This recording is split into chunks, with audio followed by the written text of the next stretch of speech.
How do they calculate the job credit from which time range? How do they calculate what? The job, the trade, because you need to create 10 jobs. Yep. So job creation can start when the project started originally.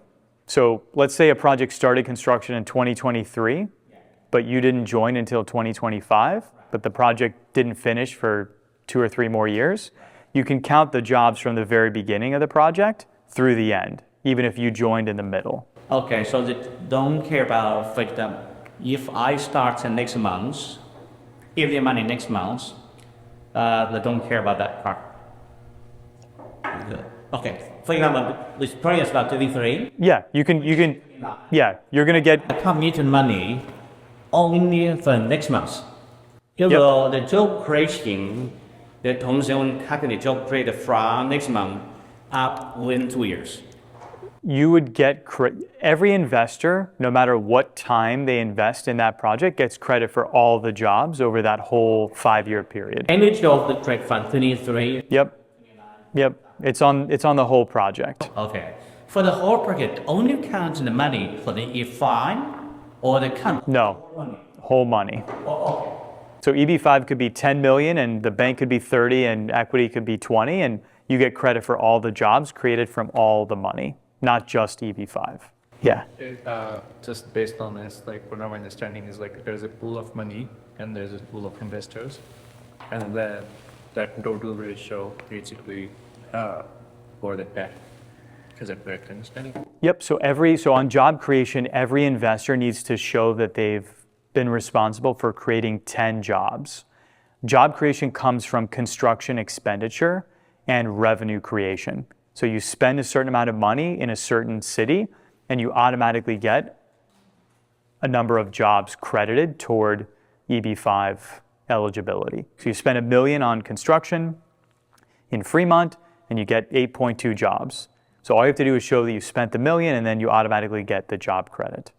As a follow-up to that question, is this specific for like the bridge financing or is it?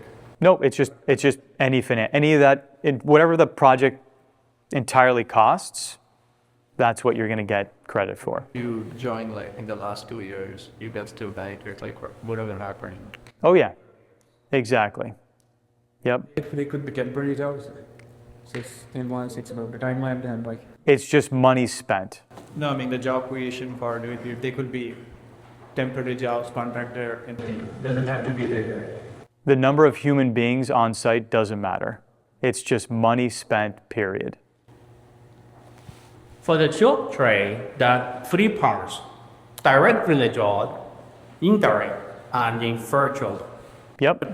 Since right, not based on economic model, but right now for the AI, there may be a lot of automation. So in the future, the job creation will be less and less. So does government still use the economic model to project the job credit? Yes, they do. So how do they, okay, for that part, you still take the economic model. How about direct pre-job? Do they have to take the W2? How many people you hire? Or Nope. how much time you spend? Nope. The direct, indirect, and induced, that's all in the RIMS 2 economic model. There's no W2s. It's just a breakdown of that. It's like you spend $1 million and you get the 8.2 jobs in Fremont. 6 of those are considered direct, 2 of them are indirect, and 0.2 are induced, but you get the same credit for all of them. So they will not check your W2, how many people get hired? No, they don't check any W2s, no humans. Okay, so that means once you're spending money, the job creation guarantee. Exactly. Simple as that. You spend the money, get the jobs. That's it. Like you said previously, like if the project fails, you still get the green card, but the money is not getting there. Yep, exactly. So at the project fails, then how can you show for the jobs? Because typically projects don't fail until they've spent all the money they have on job creating activities, right? So example, you invest in a project that's a hotel or an apartment building, they take the money, they spend it, they build the hotel, they build the apartment building, they build whatever they're building, and then it doesn't rent well, and they can't sell it, right? It got built, so jobs were created, and your money didn't get repaid early, so you met the at-risk requirement, the jobs were created, it was spent on construction, and maybe it didn't succeed economically, right? So maybe you didn't get all of your money back, but you met the immigration requirements. So you are going to get the green card and it's going to become permanent. The government doesn't care if you make or lose money. They only care if the money went in and if you created jobs. As long as you do that, they don't care about profit or loss. So that's been become what you say. The risk is if you do not finish the project, then you cannot get income.